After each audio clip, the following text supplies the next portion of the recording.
Tech P S സിയുടെ മറ്റൊരു വീഡിയോയിലേക്ക് ഏവർക്കും സ്വാഗതം.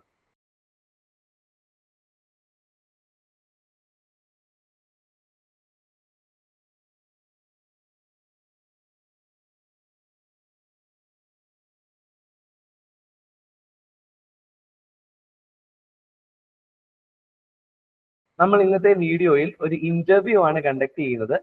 Motor vehicle inspector, assistant motor vehicle inspector എക്സാമിനേഷനിൽ ഉന്നതമായ വിജയം കരസ്ഥമാക്കി ജോലിയിൽ പ്രവേശിച്ച അമൽ ദേവ് എന്ന് പറയുന്ന നമ്മുടെ ക്ലാസ് റൂം സ്റ്റുഡന്റിന്റെ ഇന്റർവ്യൂ ആണ് നമ്മൾ കണ്ടക്ട് ചെയ്യാനായി പോകുന്നത്. Sir, welcome to the video. ആദ്യമായി നമ്മളുടെ ഈ വീഡിയോ കണ്ടുകൊണ്ടിരിക്കുന്നവർക്ക് വേണ്ടി സാറിനെ തന്നെ ഒന്ന് ഇൻട്രൊഡ്യൂസ് ചെയ്യാമോ? സാറിന്റെ പഠന ബാക്ക്ഗ്രൗണ്ട്, സാർ എങ്ങനെയാണ് ടെക് പി എസ് സിയിലേക്ക് എത്തിയത്, എങ്ങനെയാണ് സാറിന്റെ എക്സ്പീരിയൻസ്, ഈ കാര്യങ്ങളൊന്ന് ഷെയർ ചെയ്യാം. ഷുവർ. എൻ്റെ പേര് അമൽ ദേവ്. ഞാൻ ആലപ്പുഴ തോട്ടപ്പള്ളി സ്വദേശിയാണ്. ഞാൻ ബിടെക് മെക്കാനിക്കൽ എഞ്ചിനീയറിംഗ് ആയിരുന്നു. ഇലാഹിയ കോളേജിലാണ് ഞാൻ പഠിച്ചത്. പിന്നെ അതിനുശേഷം ഞാൻ എക്സ്പീരിയൻസിനായിട്ട് 1-2 വർഷമൊക്കെ നിന്നിരുന്നു. പിന്നെ അവിടെ നിന്ന് വന്ന് ഗവൺമെൻറ് എക്സാം എന്നുള്ളൊരു ആഗ്രഹത്തിൽ പിന്നീട് ഇങ്ങ് വന്നു. പിന്നെ എക്സാമിന് വേണ്ടിയിട്ട് തന്നെ പ്രിപ്പയർ ചെയ്യുമായിരുന്നു. അങ്ങനെ ഒരു ഇറിഗേഷൻ്റെ ഒരു ഓവർസിയറിൻ്റെ, അതും നമ്മുടെ സജീവ് സാറിൻ്റെ അടുത്ത് തന്നെയായിരുന്നു ഞാൻ കോഴ്സ് എടുത്തിരുന്നത്. പിന്നെ ആ ഒരു പരിചയം വെച്ചിട്ട് ഞാൻ AMED എക്സാമിനും സാറിൻ്റെ തന്നെ കോഴ്സ് എടുത്ത്. ഞാൻ ഓഫ്ലൈൻ ആയിരുന്നു എടുത്തത്. ഓൺലൈനും എൻ്റെ ഉണ്ടായിരുന്നു. ഞാൻ പിന്നെ ഓഫ്ലൈൻ എടുത്ത് സാറിൻ്റെ അവിടെ ട്രിവാൻഡ്രത്ത് പോയി സ്റ്റേ ചെയ്ത് ഏതാണ്ട് ഒരു 10 മാസത്തിനടുത്ത് അവിടെ തന്നെ ഉണ്ടായിരുന്നു. സ്റ്റേ ചെയ്ത ആണ് എക്സാം ഒന്ന് ട്രാക്ക് ചെയ്തു. സാറ് പറഞ്ഞല്ലോ ഓട്ടോമൊബൈൽ അല്ലെങ്കിൽ മെക്കാനിക്കൽ ബാക്ക്ഗ്രൗണ്ട് ഉള്ള ഒരു വ്യക്തിയാണ്. സാറിന് ഈ ഓട്ടോമൊബൈലുമായി ബന്ധപ്പെട്ട ടോപ്പിക്സ് ഒക്കെ പാടായിട്ട് തോന്നിയോ? അതിന് എങ്ങനെയാണ് പ്രിപ്പയർ ചെയ്തത്, എങ്ങനെയാണ് അതിനെ ടാക്കിൾ ചെയ്തത് ആ ടോപ്പിക്സ്? ഓട്ടോമൊബൈല് ഞാൻ എലക്റ്റീവ് ആയിരുന്നു. അപ്പം ഒരു സെമ്മിൽ മാത്രമേ ഉണ്ടായിരുന്നുള്ളൂ. അപ്പം അതുകൊണ്ട് തന്നെ ഓട്ടോമൊബൈല് എനിക്ക് ഇച്ചിരി കടുപ്പമായിരുന്നു. പിന്നെ നമ്മുടെ നോട്ട് എന്നെ വളരെയധികം സഹായിച്ചായിരുന്നു. പിന്നെ അരുൺ സാറായിരുന്നു ഓട്ടോമൊബൈലിൻ്റെ ക്ലാസ്സുകൾ എടുത്തുകൊണ്ടിരുന്നത്. അദ്ദേഹം നല്ല ഹെൽപ്പിംഗ് മെൻറ്റാലിറ്റിയുള്ള സാറാണ്. നല്ലൊരു അപ്രോച്ചാണ്. നമുക്ക് ഈസിലി അപ്രോച്ച് ചെയ്യാം സാറിന്. അങ്ങനെ എല്ലാവരും അങ്ങനെ തന്നെയാണ്, ഈസിലി അപ്രോച്ച് ചെയ്യാം. എന്നാലും അരുൺ സാറ് നന്നായിട്ട് തന്നെ എല്ലാം പറഞ്ഞു തരികയും ഒക്കെ ഉണ്ടായിരുന്നു. പിന്നെ നമ്മുടെ നോട്ടും ഓൺലൈൻ ക്ലാസ്സുകളും ഈ വീഡിയോയും റെക്കോർഡഡ് വീഡിയോയും അതെല്ലാം നന്നായി തന്നെ ഹെൽപ്പ് ചെയ്തായിരുന്നു. സാറിന്റെ പ്രിപ്പറേഷൻ സ്ട്രാറ്റജി ഒരു ലോങ് ടേം സ്ട്രാറ്റജി ആയിരുന്നു, അതൊരു ഷോർട്ട് ടേം സ്ട്രാറ്റജി? കാരണം മിക്ക കുട്ടികളും അവസാന നിമിഷം പഠിക്കുന്ന ഒരു സ്വഭാവമൊക്കെയാണ്. സാറിന്റെ സ്ട്രാറ്റജി ഒന്ന് വ്യക്തമാക്കാമോ? ഞാൻ ലോങ് ടൈം ആയിരുന്നു. കാരണം ഞാൻ ഇവിടെ വർക്ക് ചെയ്തുകൊണ്ടിരുന്ന സമയത്താണ് പിന്നെ എക്സാം വരുന്ന അറിഞ്ഞത്. അപ്പോൾ അങ്ങനെ ഞാൻ സജീവ് സാറിൻ്റെ അടുത്ത് ചെല്ലുമായിരുന്നു. അപ്പോൾ പിന്നെ സാറ് പിന്നെ എനിക്ക് കുറച്ച് ഉപദേശങ്ങൾ തന്നത്, എങ്ങനെയൊക്കെയാണ് എൻ്റെ രീതികളെന്ന് സാറ് ചോദിച്ച് മനസ്സിലാക്കി. അതിനുശേഷം എന്താണ് വേണ്ടതെന്ന് സാറ് പറഞ്ഞു. ഇപ്പം എന്നെ സംബന്ധിച്ച് എനിക്ക് വർക്ക് ചെയ്തുകൊണ്ട് പഠിക്കുന്നത് എനിക്ക് അത്ര നടക്കുന്ന കാര്യമല്ല. എന്നെ കൊണ്ടത് ഈ രണ്ടും കൂടെ ഒരുമിച്ച് കൊണ്ടുപോകാൻ പറ്റില്ലായിരുന്നു. സോ അതുകൊണ്ട് ഞാൻ വർക്ക് ചെയ്തത് ഒഴിവാക്കിക്കൊണ്ട് പഠിക്കണം എന്നുള്ള രീതിയിൽ തന്നെ ഓഫ്ലൈൻ കോഴ്സ് എടുത്ത് തന്നെ മുന്നോട്ട് പോകാമെന്ന് വിചാരിച്ചാണ് നിന്നിരുന്നത്. അപ്പം ഞങ്ങൾ കുറച്ച് പേരുണ്ടായിരുന്നു.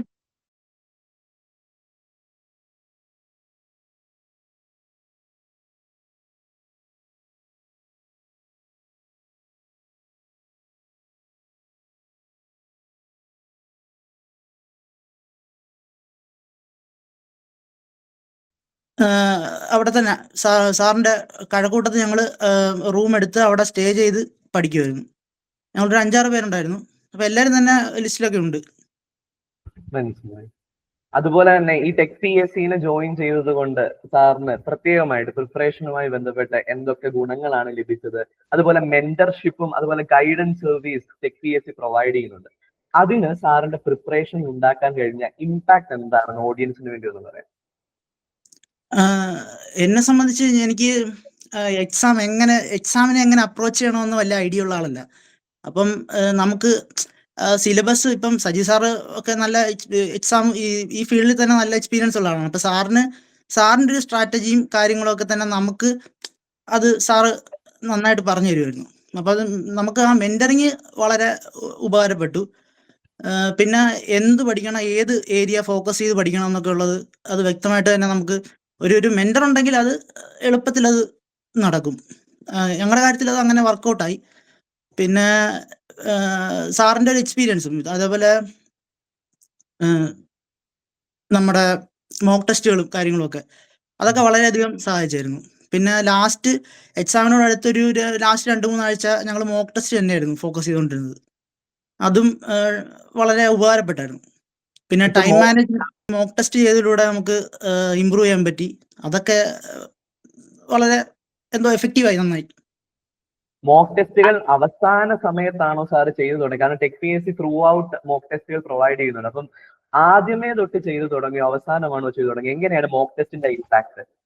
അല്ലല്ല അത് നമുക്ക് വീക്കിലി കണ്ടക്ട് ചെയ്യുമായിരുന്നു മോക്ക് ടെസ്റ്റുകൾ. പക്ഷേ ഈ എന്നാൽ അപ്പം നമ്മൾ സബ്ജക്റ്റ് കവർ ചെയ്തിട്ടില്ല. അപ്പം അതുകൊണ്ട് സബ്ജക്റ്റിലോട്ടായിരുന്നു കൂടുതൽ ഞങ്ങൾ ആ സമയത്ത്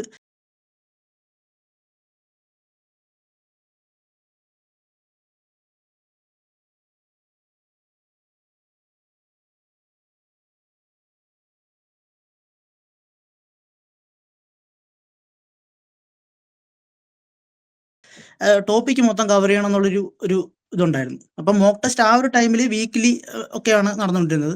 പിന്നീട് അതിനുശേഷം എക്സാമിൻ്റെ ടൈം ആയപ്പോഴത്തേക്ക് മോക്ക് ടെസ്റ്റിലേക്ക് മാത്രം പ്യൂർലി അങ്ങനെ ഒരു ടൈം വെച്ച് ടൈം മാനേജ്മെന്റ് ഇമ്പ്രൂവ് ചെയ്യണം എന്നുള്ള രീതിയിൽ തന്നെ മോക്ക് ടെസ്റ്റിലേക്ക് തന്നെ ഡെഡിക്കേറ്റഡ് ആയിട്ട് തന്നെ നിൽക്കുകയായിരുന്നു.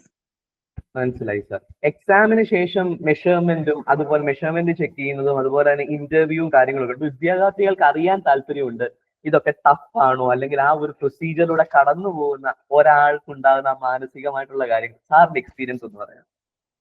അങ്ങനെ ഒരു ടഫ് ആയിട്ടുള്ളതൊന്നുമില്ല. ഞാൻ ഇതിനു മുമ്പ് പോലീസ് കോൺസ്റ്റബിളിന്റെ ഫിസിക്കലിന് പോയിട്ടുള്ളതായിരുന്നു.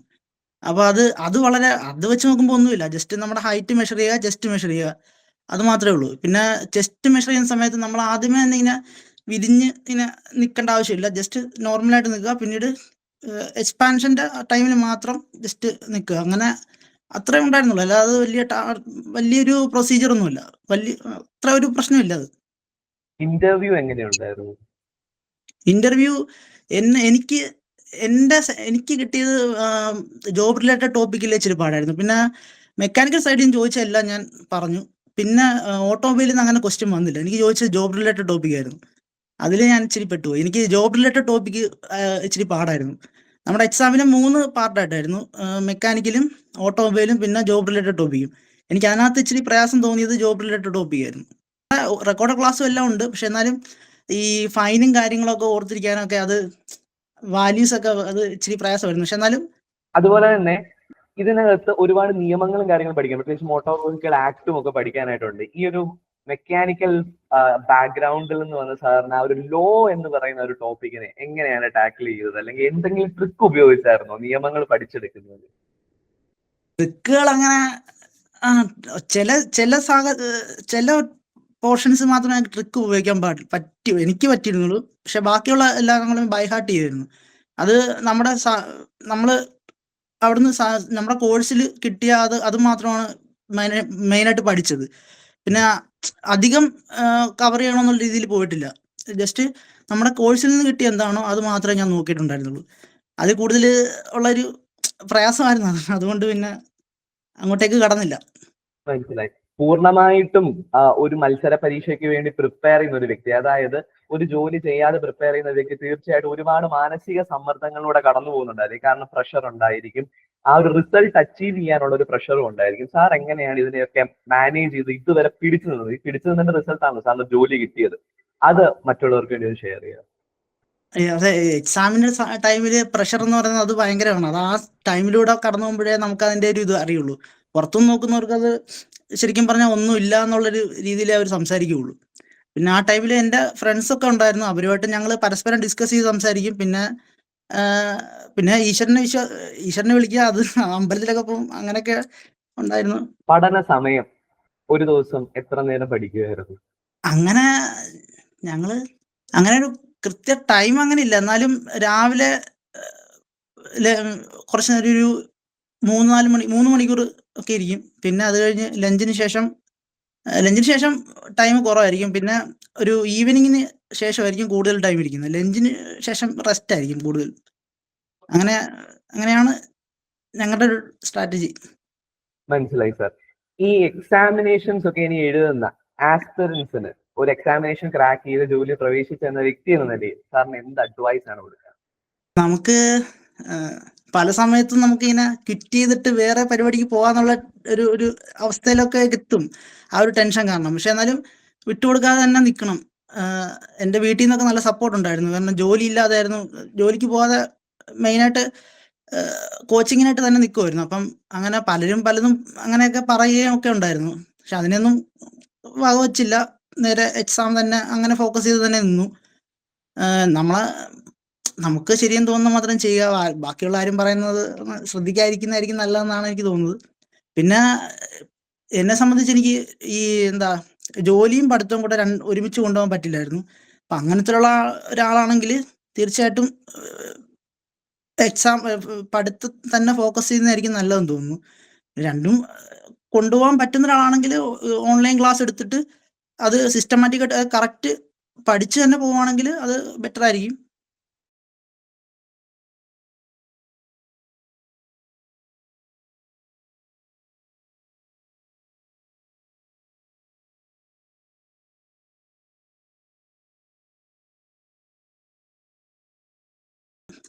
മനസ്സിലായി. സാറിനെ സംബന്ധിച്ചിടത്തോളം ഒരു ഫുൾ ടൈം ആയിട്ട് ഇരിക്കുന്നതാണോ ഏറ്റവും ബെറ്റർ ഓപ്ഷൻ, അതോ എന്താ പറയുന്നത് ഇതുപോലെ പാർട്ട് ടൈം ആയിട്ട് നിൽക്കുന്നതാണോ? അതായത് പിന്നെ വൈഡർ സെൻസ് സാറിനെ സംബന്ധിച്ച് മാത്രമല്ല, ഏതാ കൂടുതൽ എഫക്റ്റീവ് കൂടുതലും എൻ്റെ ഒരു പെർസ്പെക്റ്റീവില് നമ്മൾ ഫുൾ ടൈം ഇരിക്കുന്നതായിരിക്കും എന്നാണ് എനിക്ക് തോന്നുന്നത്. കാരണം അങ്ങനെ ഇരിക്കുമ്പോൾ നമുക്ക് കുറെ കൂടെ കോൺഫിഡൻസും വരും. ഇപ്പം വേറെ എന്തെങ്കിലും ടോപ്പിക്കിലായിട്ട് നമ്മൾ ഡൈവേർട്ട് ചെയ്ത് പോയി കഴിഞ്ഞാൽ പിന്നീട് ഒരു തിരിച്ചു വരവ് ഇല്ലാത്ത രീതിയിലൊക്കെ മാറിപ്പോകുന്നൊക്കെ ഉള്ള ചിന്തകളൊക്കെ വരും. ഇത് നമ്മൾ എക്സാം തന്നെ ഫോക്കസ് ചെയ്തിരിക്കുകയാണെങ്കിൽ, പിന്നെ എൻ്റെ കൂടെ എൻ്റെ ഫ്രണ്ട്സും ഉണ്ടായിരുന്നു. അപ്പോൾ അതുകൊണ്ട് തന്നെ ഒരേ രീതിയിൽ സഞ്ചരിക്കുന്ന ആളായതുകൊണ്ട് നല്ല പരസ്പരം എല്ലാ കാര്യങ്ങളും ഡിസ്കസ് ചെയ്തും ഒക്കെ മുന്നോട്ട് പോകാൻ പറ്റി. അതുപോലെ ഒരു ഗ്രൂപ്പായിട്ട് ഇങ്ങനെ സെറ്റ് ചെയ്ത് നിൽക്കാൻ പറ്റുവാണെങ്കിൽ അതായിരിക്കും നല്ലതെന്നാണ് എനിക്ക് തോന്നുന്നത്. മനസ്സിലായി സാർ. ഇതുപോലെ ഫ്രണ്ട്സും പ്രാർത്ഥനയും അല്ലാതെ മാനസിക സമ്മർദ്ദം കുറയ്ക്കുന്നതിനും ഒക്കെ ആയിട്ട് എന്തെങ്കിലും ട്രിക്കോ കാര്യങ്ങളോ അല്ലെങ്കിൽ എന്തെങ്കിലും കാര്യം മറ്റേതെങ്കിലും ആക്ടിവിറ്റീസോ എന്തെങ്കിലും ചെയ്തിരുന്നു മറ്റുള്ളവർക്ക് ഒരു ഗൈഡൻസിന് വേണ്ടിയിട്ട്? ഞാൻ ചെയ്തത് എൻ്റെ കൂട്ടുകാരുമൊക്കെ ഇട്ട് പുറത്തു പോവുക, ഈവനിങ് പുറത്തൊക്കെ പോവും, അങ്ങനെയൊക്കെ തന്നെ ഉണ്ടായിരുന്നുള്ളൂ. അല്ലാതെ വേറെ ഒന്നും. മനസ്സിലായി സാർ. എന്തായാലും സാറിന്റെ ഒരു ഇന്റർവ്യൂ നമുക്ക് വേണ്ടി ഇവിടെ കണ്ടക്ട് ചെയ്തതിന് സാറിന് വളരെയധികം നന്ദി. അതുപോലെ സാറിന്റെ ഫ്യൂച്ചർ കാര്യങ്ങൾക്ക് എല്ലാവിധമായിട്ടുള്ള ആശംസകളും TechPSCയുടെ ഭാഗത്തു നിന്നും സ്റ്റാഫിന്റെ ഭാഗത്തു നിന്നും നേരുകയും ചെയ്യുന്നു. ഭാവിയിലെ എല്ലാ കാര്യങ്ങളും നല്ല രീതിയിൽ തന്നെ നടക്കട്ടെ. സാറിന് എല്ലാവിധമായിട്ടുള്ള ആശംസകളും നേരുന്നു. Thank you. Thank you.